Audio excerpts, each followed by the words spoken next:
Welcome to speed special. मैं हूं अनीस शेख। नाज़रीन, हॉकी के हवाले से बात कर रहे हैं और नवीद आलम साहब हमारे साथ मौजूद हैं, साबिक ओलंपियन। हॉकी की हालत क्या हो गई है, ऐसा क्यों हुआ है, आगे क्या होगा, आइए आलम साहब से बात करते हैं। नवीद साहब, बहुत बहुत शुक्रिया, आपने हमें टाइम दिया। सबसे पहले तो ये बताएं कि 2004 में जो प्लेयर्स रिटायर हो गए थे वो आज भी पाकिस्तान के अहम तरीन प्लेयर हैं।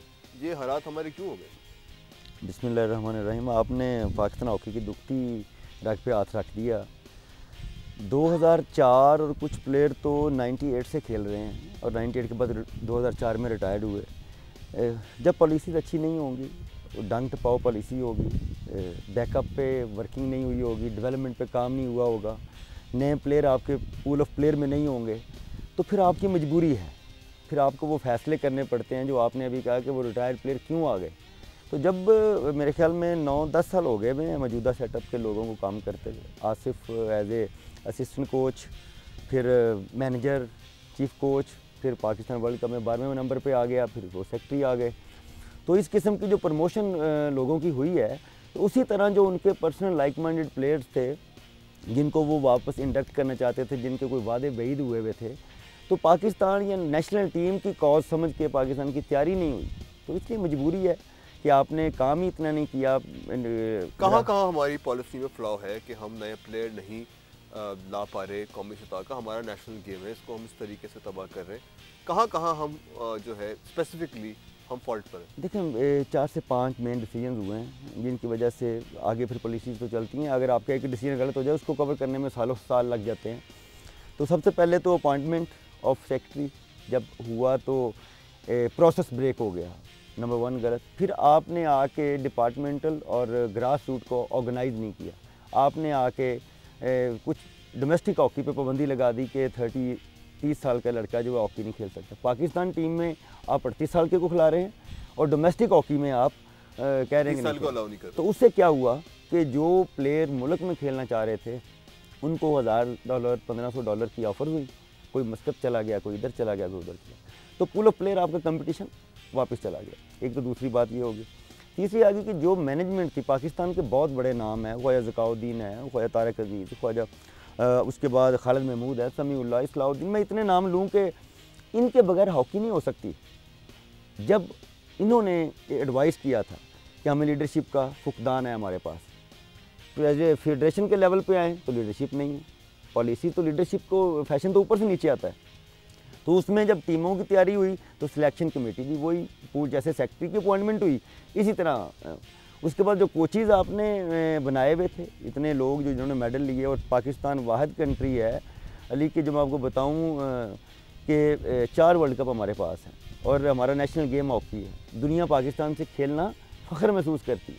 लेकिन आज हमारी इन 4-5-6 लोगों से अगर अदारे में गलत और गैर आइनी तरीके से लोगों को भेजा जाएगा, पॉलिटिकली उनको इंडक्ट किया जाएगा, उसके बाद जब आपने सॉरी मैं इसमें सिर्फ एक बताना चाहूँ, गोरे कोच का, तो गोरे को अपॉइंट किया 20 लाख रुपये, तो नाकाम हो गया ना। 20 सबने कहा था कि ये हमारे हॉकी को नहीं चला पाएंगे, ये क्लब हॉकी के कोच हैं।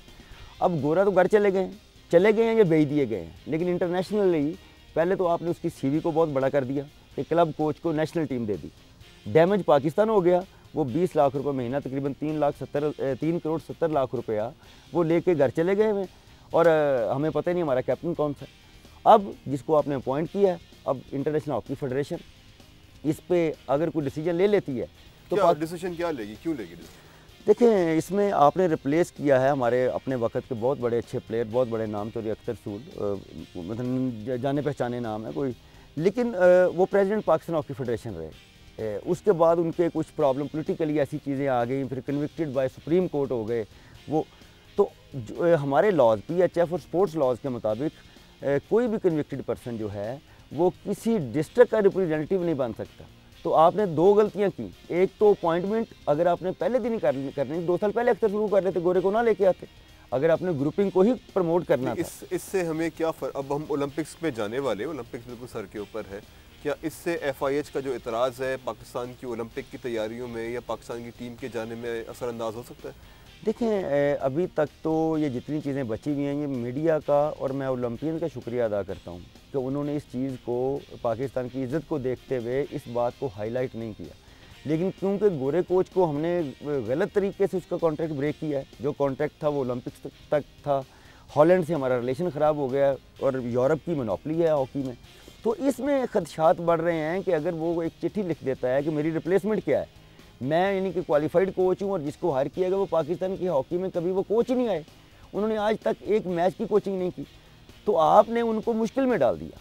और सबसे मुश्किल में डाला आपने पाकिस्तान हॉकी को, सिर्फ क्या फेस सेविंग के लिए कि गोरे का को पूछेंगे तो नहीं जी हम तो बड़ा नाम लेके आ गए।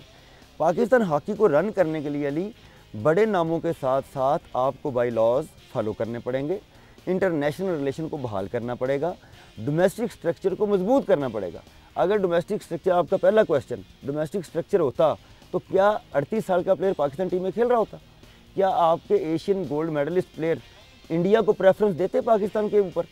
आज का प्लेयर जो है उसको हमने जॉब सिक्योर नहीं किया, एशियन गेम जीत के आए, उनको हमने वसाइल नहीं दिए। अब जैसे ही हमें लेना छोटा सा ब्रेक के बाद तो बातें जारी रखते हैं। नाज़रीन, बातें बहुत अहम हैं और दुख देने वाली भी हैं, लेकिन ये सब कुछ करेंगे इस ब्रेक के बाद।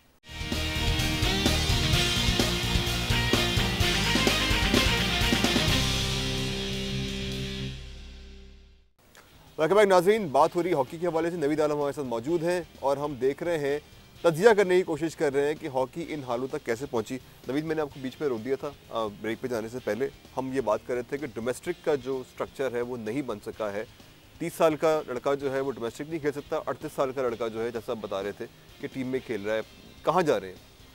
देखिए, ये ओलंपिक हम लोगों ने तो अपने बड़ों की गाइडलाइन से काम शुरू कर दिया है।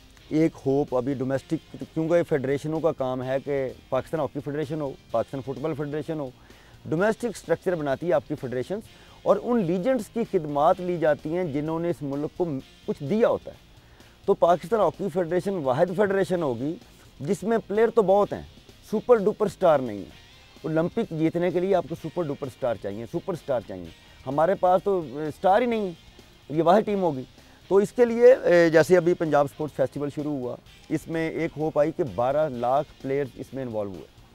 अब 12 लाख प्लेयर को हमने यूटिलाइज़ कैसे करना है, तो हम लोगों ने तो शुरू कर दिया कि जो फेडरेशन नहीं कर सकें तो उनकी मर्ज़ी, लेकिन पाकिस्तान तो हमारा है। एटलीस्ट हम पंजाब में प्रोविंस में हम आएँ जिसमें हम सीनियर ओलंपियंस, जिसमें ख्वाजा ज़क़ात साहब हैं और सीनियर्स हैं, इसला जितने भी पंजाब से बिलोंग करते हैं, फर्स्ट फेज़ में हम उनको लेके आ रहे हैं ताकि हम डोमेस्टिक स्ट्रक्चर को मजबूत कर लें। अगर डोमेस्टिक मजबूत हो जाएगा। अच्छा, डोमेस्टिक में एक और इशू जो है ना, जो बात होती रही है उसमें, वो ये है कि कई साल पीछे अगर चले जाएं, जब हम ओलंपिक जीतते थे, जब हम वर्ल्ड कप जीतते थे, जब हम एशिया कप जीतते थे, उस ज़माने में स्कूलों में हॉकी होती थी, कॉलेजेस में हॉकी होती थी, मोहल्लों में हॉकी होती थी, लोग गलियों में हॉकी स्टिक से हॉकी खेलते हुए नजर आते थे। बिल्कुल ठीक। वो इंटरेस्ट लेवल अब नहीं रहा, वो क्लोज भी नहीं है उसके, क्योंकि कमर्शियलिज्म का भी एक फैक्टर ज़रूर आया है। क्या किसी तरीके से इसको रीस्ट्रक्चर किया जा सकता है, क्योंकि ये बात तो मानने वाली नहीं है कि बगैर कमर्शलाइजेशन के हॉकी एग्जिस्ट करेगी? देखें, ये तो 2006 में मैं जब सेक्रेटरी पंजाब था तो आपकी कंपनीज, आपका मीडिया, आपकी लोकल ऑर्गेनाइजेशन, एक बंदे का काम नहीं है। आपने अपनी टीम को बढ़ाना है। आपकी टीम में लोकल एडमिनिस्ट्रेशन भी चाहिए, आपको स्पॉन्सर्स भी चाहिए। सारे लोग पाइपलाइन में हैं, सारे लोग काम करना चाह रहे हैं। सबसे अहम बात है कि हमने ट्रस्ट लोगों को अपनी तरफ लेके आना है। जब आपके फैसले, अदारा हायर लेवल का अदारा जब फैसले अच्छे करेगा तो आपके सारे काम स्मूथली चलते रहेंगे। अब जब आप एक टीम को नहीं बना पाए 4 साल में, अच्छा ये बताएं, अरबों रुपया ले लिया आपने, आपकी अपनी असेसमेंट इस वक्त टीम की क्या है? ओलंपिक के बारे में कह रहे हैं कि हमारी आखिरी होप है हॉकी। जी, हॉकी की टीम की आपकी अपनी असेसमेंट क्या है? क्या कुछ कारनामा कर सकेंगे या हमें मायूस हो जाना चाहिए? लेकिन जब अभी तक तो टीम ही फाइनल नहीं हुई। टीम सामने आएगी तो पता चलेगा कि क्या होएगा, क्योंकि आपके जो कुछ नज़र आ रहा है, जो प्लेयर्स हैं, जो जिस तरीके से हॉकी चल रही है, इस तरीके से पाकिस्तान वर्ल्ड कप में 12वें नंबर पे था। इसमें अलादीन का चिराग तो किसी ने कर नहीं लिया। अगर तो जो हालात अभी करंट हैं, अजलान शाह में अभी टीम जा रही है खेलने के लिए, तो अजलान शाह में हर चीज़ ओपन हो जाएगी। तो आपके प्लेयरों का मतलब कि वो, मेरे एज ए एक्सपर्ट आप कह लें कि मैं इस टीम को ओलंपिक में किसी बड़े लेवल पर नहीं देख रहा। लेकिन अगर इसको ऑर्गेनाइज कर लिया जाए और प्रॉपर वे में कुछ डिसीजन अगर अच्छे कर लिए जाएँ तो पाकिस्तान फर्स्ट 4 के लिए फाइट कर सकता है। क्या डिसीजन होने चाहिए? देखिए, उस डिसीजन यही हैं कि जो हमने टीम बनाने में जो लाइकिंग डिसलाइकिंग को कॉन्सेप्ट को उजागर किया हुआ है वो ख़त्म करें। जो एडमिनिस्ट्रेशन है उसमें ग्रुपिंग का ख़त्म कर दें।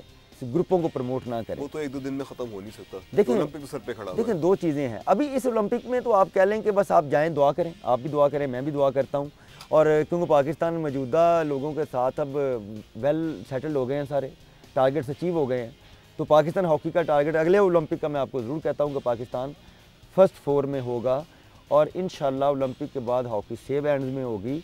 जब हॉकी सेव हैंड में आ जाएगी तो आपको विद इन 6-7 मंथ में आपको ग्रास रूट भी नज़र आ जाएगा, आपको डोमेस्टिक और सुपर लीग भी नज़र आ जाएंगी, और आपको पाकिस्तान के जो प्लेयर्स चले गए हैं मुल्क छोड़ के वो भी वापस। ये मौजूदा कैसे होगा? ये मौजूदा देखें, मैं मौजूदा फेडरेशन के साथ काम नहीं करना चाहता, नॉट फॉर कि मुझे कोई पर्सनल गरज होगी, पॉलिसी अच्छी नहीं है।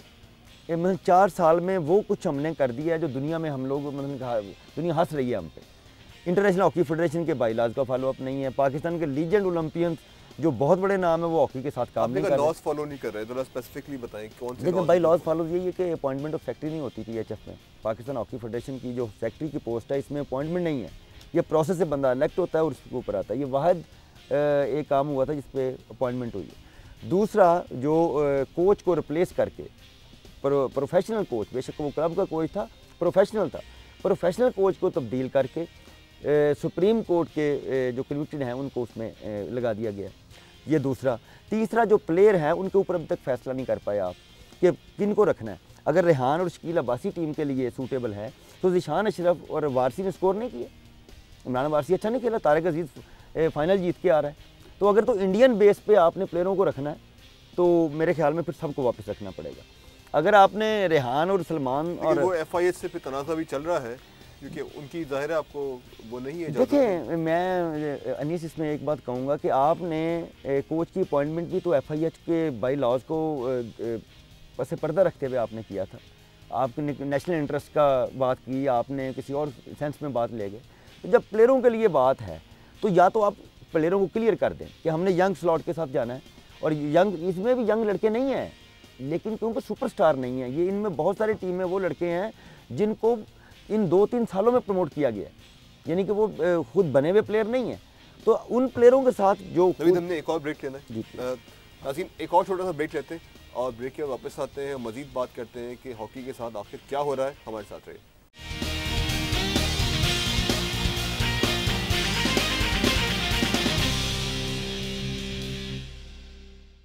वेलकम बैक नाज़रीन, बात करें हॉकी के हवाले से। नवीद आलम से बात कर रहे थे ब्रेक पे जाने से पहले कि आप ये बता रहे थे कि हम पहले ही कोई लॉज फॉलो नहीं कर रहे, तो यहाँ खिलाड़ियों पर भी शायद एफआईएच के रूल्स जो हैं वो ब्रेक हो रहे हैं या किए जा सकते हैं। वो मैं समझने की कोशिश कर रहा था, बीच में ब्रेक आ गया, ज़रा बात जाएगी। देखें, प्लेयर इंडिया में फेडरेशन की मर्जी के बगैर जा ही नहीं सकता था जो नेशनल टीम का प्लेयर है। आपका ख्याल ये है कि वो इजाज़त लेकर गए? मैं शहबाज सीनियर की उस बात को 100% डोज करता हूँ, जो उसने कहा था कि ये फेडरेशन के साथ मुआमरत करके गए हैं और ये ओलंपिक में भी जाएंगे। मेरा सवाल ये है कि जिन प्लेयरों ने आपने टीम बनानी है तो वो नेशनल टीम बनानी है। वो प्लेयर नहीं जो आपसे डील करके या आपसे तल्लुक़ बना के चले जाएं, उनको तो आप अलाउ करें। रूल सब के लिए सेम होने चाहिए। वो बेशक एक जूनियर प्लेयर है, बेशक वो सीनियर प्लेयर है। जब आप रूल सेम रखेंगे, रिस्पेक्ट सेम रखेंगे, तो आप कुछ ना कुछ आउटपुट ले लेंगे। तो अभी जो मौजूदा है कि 2 प्लेयरों को क्यों रखा जा रहा है, 3 को नहीं रखा जा रहा, तो इस अंदाज़ में मेरे ख्याल में मैं शहबाज को एंडोर्स करूंगा। और अगर आपने लेके जाना ही है ओलंपिक में प्लेयरों सीनियर्स को, तो फिर सबका ओपन ट्रायल कर दें। आप ये मान लें कि 4 साल में आप नए प्लेयर नहीं दे सके, और जिन लोगों को आपने प्रमोट किया है वो इस काबिल नहीं है, यानी कि आपने ऐसे लड़कों को सिलेक्ट किया हुआ है जो लड़के हमारे पिछले प्रोसेस में नहीं थे। यानी हॉकी इन 4 सालों में तो नहीं चलती आ रही, इससे पिछले लोग भी काम करते रहे होंगे। वो जो बच्चे पाइपलाइन में थे वो बच्चे किधर चले गए? वो बच्चे जो जूनियर कैंपों में थे वो किधर चले गए? जो पीएचएफ की अकेडमीज़ में 80 बच्चे हम छोड़ के गए थे वो किधर चले गए? वो सारे बच्चों को हमने इकट्ठा करना है। अभी यूथ फेस्टिवल भी पंजाब में शुरू हो रहा है नेक्स्ट दूसरे। आपको क्या लगता है कि कितने प्लेयर्स हैं जो उस प्रोसेस में आपने कहा ना कि ज़ाया हुए हैं, कितना पोटेंशियल है जो अभी भी दोबारा उसको रीसरफेस किया जा सकता है या उसको इस्तेमाल किया जा सकता है, या इसको यूँ कहें कि अगर रीस्ट्रक्चर करते हैं तो पाकिस्तान की नई टीम बनने में आपके ख्याल से कितना अर्सा लगेगा? देखें, पाकिस्तान की 4 टीमें इंशाल्लाह हमने इस ओलंपिक के बाद पाकिस्तान को 4 टीमें देंगे पंजाब, और जिसमें स्पोर्ट्स बोर्ड पंजाब और ओलंपियन और मैं और पूरी मंजूर जूनियर जितने भी हमारे बड़े नाम हैं, हम 4 टीमें हर एज ग्रुप में देंगे। वो 4 टीमों में से यानी वो 4 टीमें वो होंगी पंजाब की, इसी तरह बाकी अदर प्रोविंसी से भी करेंगे। तो जो अभी बच्चा पाइपलाइन में है, आपके पास हर एज ग्रुप है, 8 साल से लेके 30 साल तक आपके पास बच्चे 25 से 30 हज़ार बच्चा स्पोर्ट्स में है। मैंने आपको भी बताया कि पंजाब स्पोर्ट्स फेस्टिवल में 12 लाख लोगों ने पार्टिसिपेट किया, जिनमें 3,70,000 प्रोफेशनल प्लेयर थे।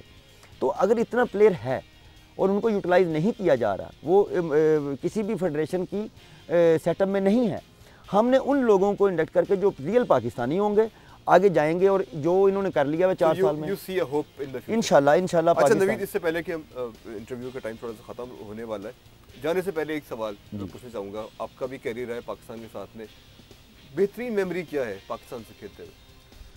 देखें, पाकिस्तान 94 यही चैम्पियंस ट्रॉफ़ी मुझे याद है कि इसी ग्राउंड पे थी, और हमारे मैनेजर आपके साथ ख्वाजा ज़काउद्दीन थोड़ी देर पहले अभी हम लोग इकट्ठे ही थे, बैठे हुए थे। तो वो टीम 80 में पाकिस्तान चैम्पियंस ट्रॉफ़ी जीता था, उसके बाद 94 में जीता था।